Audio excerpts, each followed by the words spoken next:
हो गया। तो देखो, कल इंपॉर्टेंस ऑफ केमिस्ट्री हो गया था, फिर मैटर हो गया, कंपोनेंट्स ऑफ मैटर हो गया, और physical properties, physical state of matter, उनका प्रॉपर्टी हो गया।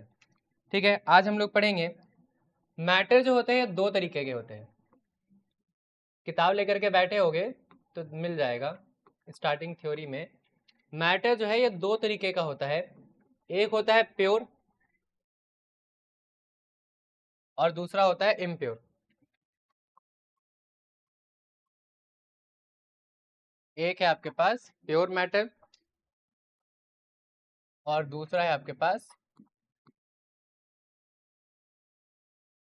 Impure matter. इनके बारे में जानना है। ठीक है, प्योर मैटर किसको बोलते हैं या प्योर सब्सटेंसेस किसको बोलते हैं? तो ऐसे सब्सटेंस जो सिंगल टाइप ऑफ एटम से मिलकर के बने हुए होंगे उनको प्योर सब्सटेंस कहा जाता है। The substance the substance which is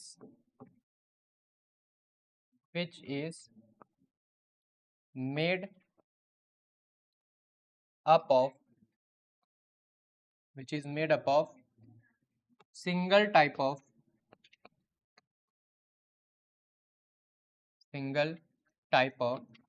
atom। ठीक है, ऐसा कोई सब्सटेंस जो सिर्फ और सिर्फ एक ही तरीके के एटम से मिलकर के बना हुआ होता है, वैसे तरीके के सब्सटेंस को क्या कहा जाता है? प्योर सब्सटेंस कहा जाता है। ऑलरेडी क्लास 9 में पढ़ा हुआ होगा। और दूसरा होता है इम्प्योर सब्सटेंस। इम्प्योर सब्सटेंस किसको बोलते हैं? The substance which is made up of more than one type of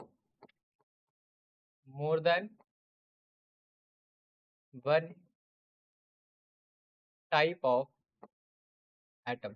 ऐसे सब्सटेंस जो एक से ज्यादा तरीके के एटम से मिलकर के बने हुए होते हैं, वैसे सब्सटेंस को क्या कहा जाता है? इम्प्योर सब्सटेंस कहा जाता है। और इम्प्योर सब्सटेंस को ही हम लोग एक और नाम से जानते हैं जिसको मिक्सचर भी कहा जा सकता है। अब प्योर सब्सटेंस जो होते हैं ये दो तरीके के होते हैं। एक जो आपका प्योर सब्सटेंस है वो है एलिमेंट, और दूसरा जो प्योर सब्सटेंस है वो होता है कंपाउंड। एलिमेंट और कंपाउंड जो है ये आपके एक तरीके के प्योर सब्सटेंस की कैटेगरी के अंदर में आ गए। और दूसरा होता है इम्प्योर सब्सटेंस। इसके अंदर में भी आपको दो तरीके का देखने के लिए मिल जाएगा। एक देखने के लिए मिल जाएगा होमोजीनस और एक हो जाता है हेटेरोजीनस। दो हो जाते हैं, एक हो जाता है होमोजीनस और दूसरा हो जाता है हेटेरोजीनस। ये दो तरीके के इम्प्योर सब्सटेंस भी हम लोगों को देखने के लिए मिलता है।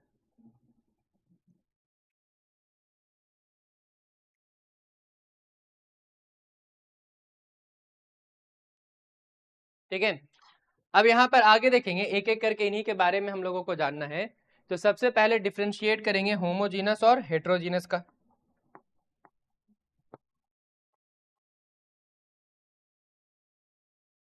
ठीक है, इधर के साइड में बात कर लेते हैं होमोजीनस के ऊपर में।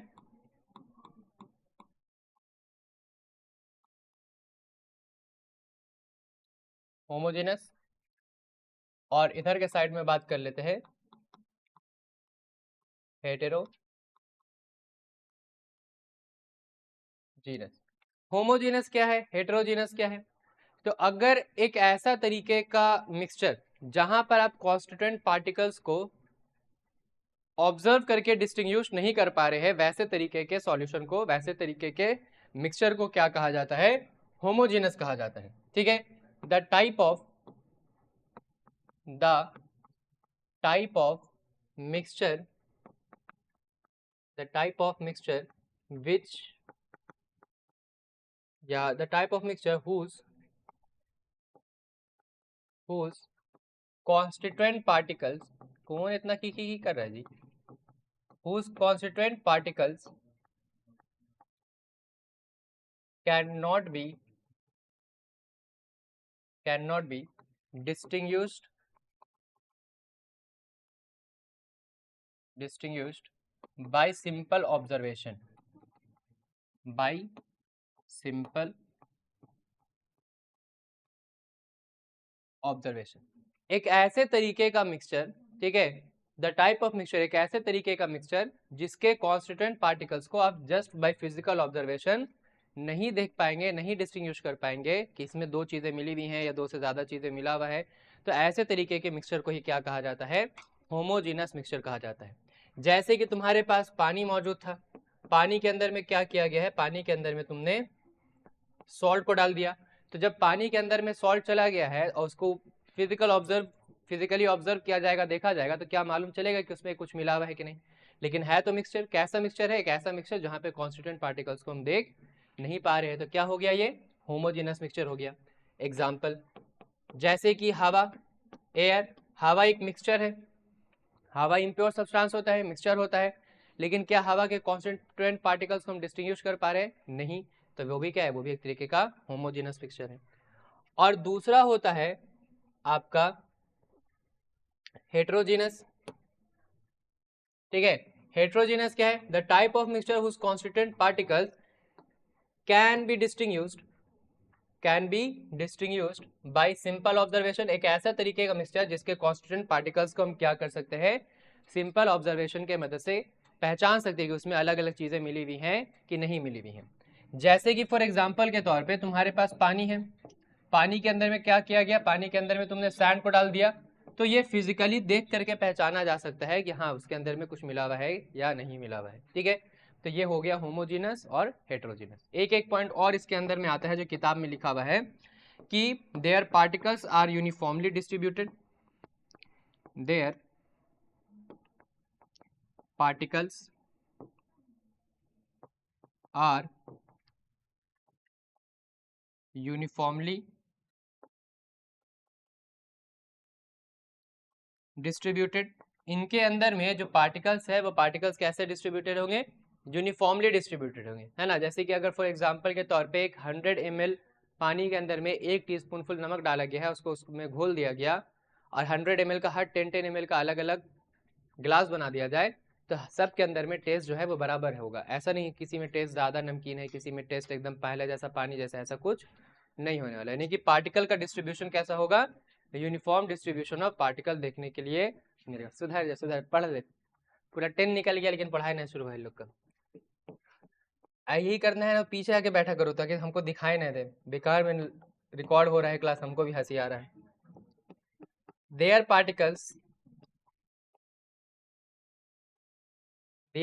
Particles are not uniformly distributed. और इनके जो पार्टिकल्स होंगे, इनके पार्टिकल्स का डिस्ट्रीब्यूशन यूनिफॉर्मली नहीं होता है। Their particles are not uniformly distributed. यानी कि अगर पानी के अंदर में सैंड को डाल दिया जाए, रेत को डाल दिया जाए, तो वो हम लोगों को दिखाई देगा। ऊपर में पानी होगा, नीचे में सैंड जाकर के बैठ जाएगा, तो सारे के सारे पार्टिकल सेपरेट हो गए हैं, ठीक है।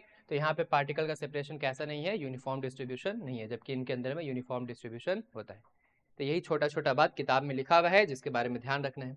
उसके बाद फिर प्योर सब्सटेंस के अंदर में भी आपके पास दो है, एक हो जाता है आपका एलिमेंट और एक हो जाता है आपका कंपाउंड, ठीक है। एलिमेंट किसको बोला जाता है?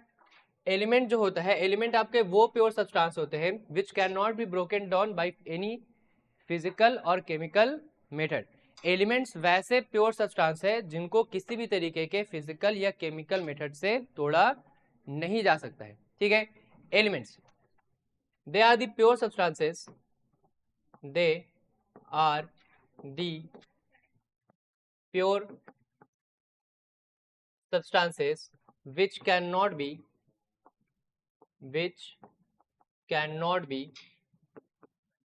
further broken down by any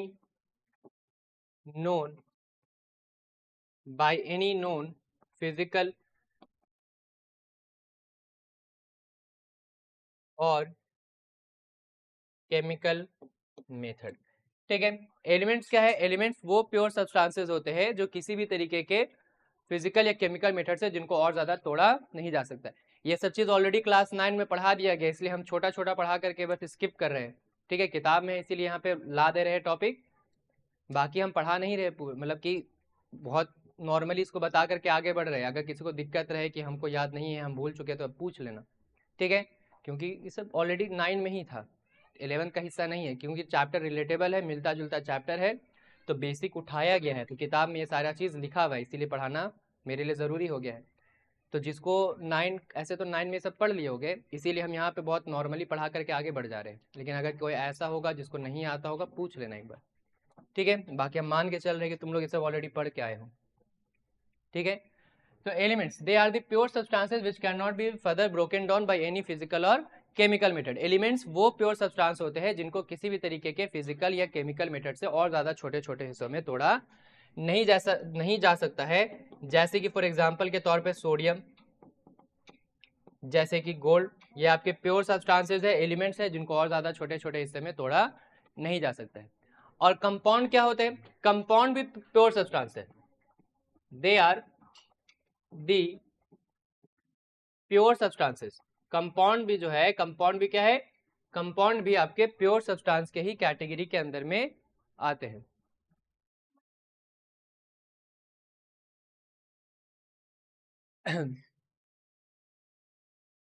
बैठा रहता compound, they are the pure substances.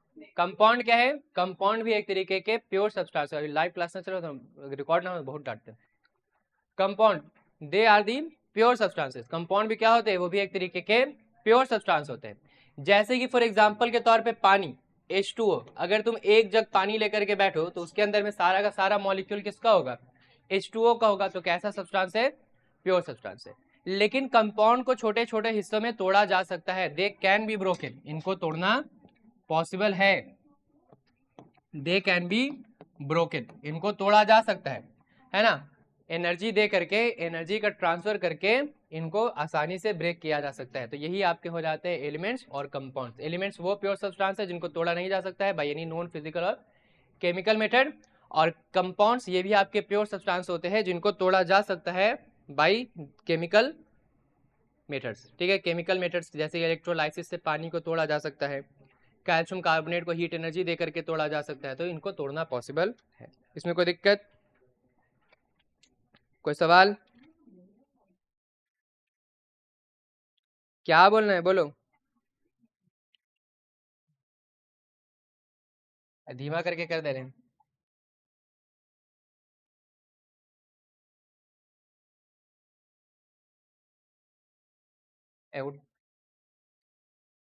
ठीक है, आगे हम लोग देखेंगे। यहां तक हो गया, एलिमेंट कंपाउंड हो गया। अब हम लोगों को देखना है लॉ ऑफ केमिकल कॉम्बिनेशन।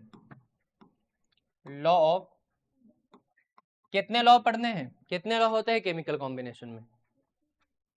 कितना होता है? कौन बोला? 2, 3 लॉ ऑफ केमिकल कॉम्बिनेशन। सबसे पहला law, law of conservation of mass, given by कौन दिया था? Law of conservation of mass given by Antoine Lavoisier in year 1789, ठीक है। दूसरा law, law of multiple proportion, law of multiple proportion given by Joseph Proust, ठीक है। और तीसरा law, law of definite proportion, law of definite proportion. ये कौन दिया था? कौन दिया था? जॉन डाल्टन, पूरा क्लास 9 डूबा हुआ, टाइटैनिक से भी ज्यादा गहराई में, ये बात तो कंफर्म है। आइए पहला लॉ देखते हैं। पहला लॉ है law of conservation of mass, law of conservation of मास। इसके बारे में क्या बोला जाता है? सबसे पहले तो इसके बारे में बताया जाता है, this law was put forward by scientist Antoine Lavoisier. this law was put forward by Antoine Lavoisier. ठीक है, ये जो नहीं होगा तुम लोग से पढ़ाई, तुम लोग स्ट्रीम चेंज करने का देखो, अभी समय है, अभी एडमिशन चल रहा है, कहीं भी वापस एडमिशन हो जाएगा कॉमर्स में भी। ठीक है, ले लो arts, home science. This law was put forward by Antoine Lavoisier. ये जो लॉ है, इस लॉ को देने वाले साइंटिस्ट कौन थे? लवोजियर थे। ठीक है, अब ये लॉ क्या कहता है? ये जो लॉ है ये कहता है, this law states that mass is neither be created nor be destroyed during any chemical process. ठीक है, ये सेम चीज हम लोग थर्मोडायनेमिक्स में भी जाकर के अप्लाई करते हैं। ठीक है, तो याद रखिएगा, दो चार काफी टाइम बाद एक चैप्टर आएगा, वहां भी आएगा। ठीक है, this law states that mass is neither be created nor be destroyed during any chemical process. During any chemical process. ठीक है, सबसे पहला जो लॉ है, लॉ ऑफ कंजर्वेशन ऑफ मास, ये क्या कहता है? ये लॉ ये बताता है कि किसी भी तरीके के केमिकल प्रोसेस के दौरान मास को ना ही बनाया जा सकता है, मास को ना ही घटाया जा सकता है। Mass will never be created, never be destroyed during any chemical process. That is total mass of the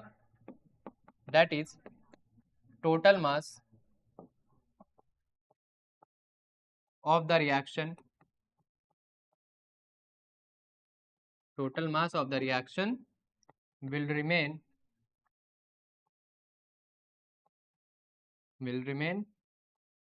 same. यानी कि किसी भी रिएक्शन का जो टोटल मास होगा, वो टोटल मास हमेशा का हमेशा क्या रहेगा? सेम रहेगा, ना ही उसको बढ़ाया जा सकता है, ना ही उसको कभी कम किया जा सकता है। ठीक है,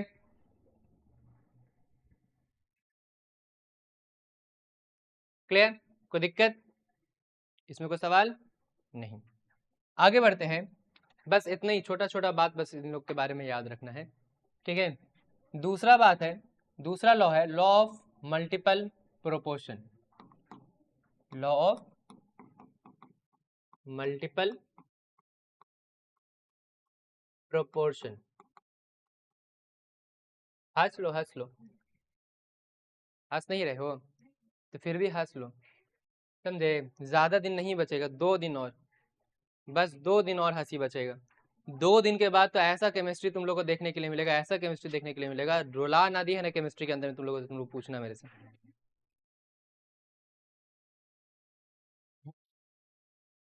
2 दिन नहीं, 2 दिन रुक जाओ तुम लोग। मोलर मास खाली याद ना रहे ना, क्वेश्चन इतना तेजी में बना करके लेके जाएंगे। 2 दिन रुक जाओ, 2 दिन। 2 दिन के अंदर में आज तीनों लॉ ये वाला पढ़ा देंगे, फिर बचा कुछ रिलेशन कि molar MU atomic mass unit का ग्राम में रिलेशन, थोड़ा थोड़ा जो 9th क्लास का रिलेशन है कि इतना होता है। अवोगाड्रो नंबर का वैल्यू निकाल करके दे देंगे। एक बार जैसे निकल गया, जैसी मोल कंसेप्ट एंट्री कराएंगे, उसके बाद तो तुम लोग को दिखाते हैं, बताते हैं, रुको। पता है वो वाला चैप्टर हम खास करके वहां पे छोड़ा, नोमेनक्लेचर का चैप्टर, फंक्शनल ग्रुप्स का रोका ना, तुम लोग बहुत परेशान कर दिए थे, इसलिए हम सोचा कि नोमेनक्लेचर आसान चैप्टर, थोड़ा सा रुको, इन लोगों को पहले समझाया जाए, इसीलिए चैप्टर लेकर के आए हैं। चलो देखो, है ना जी, बहुत छुट्टी कर रहा था। लॉ ऑफ मल्टीपल प्रोपोर्शन, ये लॉ देने वाले साइंटिस्ट कौन है? दिस लॉ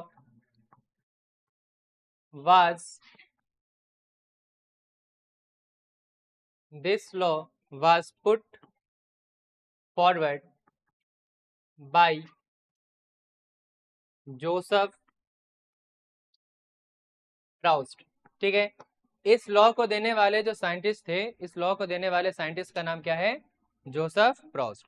जोसेफ प्राउस्ट का कहना यह था कि किसी भी कंपाउंड, किसी भी केमिकल रिएक्शन के अंदर में आप जो रिएक्टेंट डालते हैं वो एक given proportion by their weight के टर्म्स में होना चाहिए। ठीक है, एक पार्टिकुलर कंपाउंड अगर आप बना रहे हैं किसी रिएक्शन के अंदर में, तो उसके लिए जो मास का प्रोपोर्शन है वो हमेशा सेम होना चाहिए। मास का प्रोपोर्शन को आप कम या ज्यादा नहीं कर सकते हैं। एक पार्टिकुलर कंपाउंड के लिए जो प्रोपोर्शन ऑफ वेट है, रिएक्टेंट जो है उसका प्रोपोर्शन बाय वेट सेम होना चाहिए। डिफरेंट डिफरेंट फॉर्म्स के अंदर में आप इस्तेमाल नहीं कर पाएंगे। ठीक है, इनके लॉ का एग्जैक्ट लाइन है। ठीक है, ही स्टेटेड, किताब अगर है तो वहां पे भी डायरेक्टली अंडरलाइन करके छोड़ सकते हो, वही सेम टू सेम चीज मिलेगा। ही stated A given compound, A given compound always contains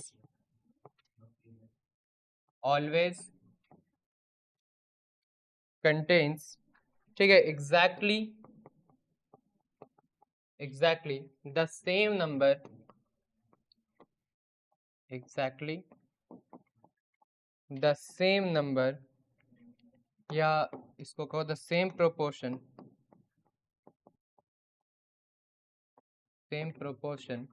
of elements by weight। ठीक है, इनका क्या कहना था? ही स्टेटेड कि एक गिवन कंपाउंड के लिए, ठीक है, एक गिवन कंपाउंड के अंदर में जो एलिमेंट्स होते हैं वो एलिमेंट्स हमेशा एक गिवन प्रोपोर्शन ऑफ वेट के टर्म्स में होना चाहिए। फॉर एग्जांपल के तौर पे जैसे कि तुम्हारे पास एक कंपाउंड है कार्बन डाइऑक्साइड, तो कार्बन डाइऑक्साइड के अंदर में कितना का रेशियो चलता है कार्बन और ऑक्सीजन का? 12:32 के साथ से रेशियो कितना बना? 12 डिवाइडेड बाई 32 कितना हुआ? 6/16। 6/16 को और डिवाइड करें कितना हो गया? 3/8। 3:8। कितना खराब मैथ समझ रही बताओ, पूछ रही करिए। ठीक है, तो कार्बन एक गिवन कंपाउंड है, कार्बन है एक कंपाउंड है कार्बन डाइऑक्साइड, तो उसके अंदर में कार्बन और ऑक्सीजन का जो प्रोपोर्शन बाय वेट है वो हमेशा कितना ही होना चाहिए? 3:8 का होना चाहिए। ठीक है, अगर मान लो 4:8 में लेके चल गया तो कार्बन डाइऑक्साइड नहीं रहेगा, या तो कुछ और हो जाए या कुछ भी ना रहे। ठीक है, तो एक गिवन कंपाउंड के लिए, ठीक है, ये जो सेकंड लॉ है, लॉ ऑफ मल्टीपल प्रोपोर्शन, ये सिंपल बात यही बोलता है कि एक गिवन कंपाउंड के अंदर में जो एलिमेंट्स होंगे उन एलिमेंट्स का प्रोपोर्शन बाय वेट हमेशा क्या रहना चाहिए? सेम रहना चाहिए। यानी कि अगर कार्बन डाइऑक्साइड तुम 4 अलग अलग जगह पे कार्बन डाइऑक्साइड बनाए हो तो चारों के अंदर में जो प्रोपोर्शन होगा वो हमेशा 3:8 का ही चलेगा, कम या ज्यादा नहीं हो सकता है। ये है second law, law of constant multiple proportion. और तीसरा लॉ इसी से मिलता जुलता है, कह लो कि इसी के अंदर में थोड़ा बहुत बात को हेर फेर करके तीसरा लॉ बन गया है। ठीक है, उसका नाम है law of definite proportion. Law of definite proportion. ये जो लॉ है ये दिया गया था, this law was put forward, this law was put forward bye John Dalton. ठीक है, इस लॉ को देने वाले साइंटिस्ट जो थे वो कौन थे? John Dalton. और इस लॉ के अंदर में क्या बताया गया है कि एक गिवन कंपाउंड को बनाने के लिए आपको स्पेसिफिक एलिमेंट ही लेना पड़ेगा, और वो स्पेसिफिक एलिमेंट एक पार्टिकुलर रेशियो ऑफ मास के टर्म्स में ही होने चाहिए। ठीक है, यानी कि अगर फॉर एग्जांपल के तौर पे तुमको H2O बनाना है तो H2O बनाने के लिए तुमको हाइड्रोजन और ऑक्सीजन ही लेना पड़ेगा। तुम नाइट्रोजन और हाइड्रोजन को लेकर के H2O नहीं बना सकते हो। ठीक है, तो एक गिवन कंपाउंड को बनाने के लिए आपको स्पेसिफिक एलिमेंट लेना पड़ेगा और एक स्पेसिफिक रेशियो ऑफ मास के टर्म्स में लेना पड़ेगा। यानी कि जब इन दोनों को 1:8 के अंदर में आप लीजिएगा तभी तब ये क्या करेगा? सिर्फ तभी जा करके ये आपका H2O बना करके देगा। तो यही है सेकेंड लॉ, थर्ड लॉ। क्या बोलता है? In order to form a specific compound, कोई एक स्पेसिफिक कंपाउंड बनाने के लिए you have to use a specific element, आपको स्पेसिफिक एलिमेंट इस्तेमाल करना पड़ेगा in a fixed ratio of their mass, mass के फिक्स्ड रेशियो के अंदर में। अगर मास कम या ज्यादा लीजिएगा तो आपका रिएक्शन के अंदर में जो प्रोडक्ट है वो बदल जाएगा, आप जो बनाना चाहते थे वो बनेगा नहीं। ठीक है, ऐसे तो हम लिख दे रहे हैं, लेकिन अगर एग्जैक्ट इनका वर्ड यूज करें तो किताब में लिखा हुआ है, यहाँ से भी इस्तेमाल कर सकते हो। This law states that this law states that in order to form a compound, in order to form a compound, you need to use a specific element, you need to use a specific element in a given ratio by their mass, in given ratio by their मास। जैसे कि अगर H2 plus O2, अगर आप H2O बनाना चाहते हैं तो ज़रूर से इन दोनों का रेशियो कितना होना चाहिए, 1:8 होना चाहिए। कार्बन और ऑक्सीजन से कार्बन डाइऑक्साइड बनाना चाहते हैं तो रेशियो ज़रूर से कितना होना चाहिए, 3:8 होना चाहिए। ठीक है, इनके मास का वो सिंप्लीफाई कर दोगे ना तो उसका रेशियो निकल करके आ जाता है। ठीक है, समझे। जैसे कि नाइट्रोजन और हाइड्रोजन के रिएक्शन से क्या बनता है, N2 + H2 क्या बनाएगा, डूबा हुआ केमिस्ट्री। अमोनिया NH3 क्या बनाएगा, N2 + H2 क्या बनाता है, NH3। तो क्लास 10 का बेसिक केमिकल रिएक्शन है जी। तो इनका मास का रेशियो कितना हो जाएगा, नाइट्रोजन का 14 दूनी 28 और ऑक्सीजन का 2, तो 28/2 14:1। तो इनका रेशियो कितना आ गया, 14:1 हो गया। बस यही होता है, इनके मास को सिंप्लीफाई कर दो, इनका रेशियो बाय देयर मास निकल जाता है। समझे। बस आज के लिए इतना ही।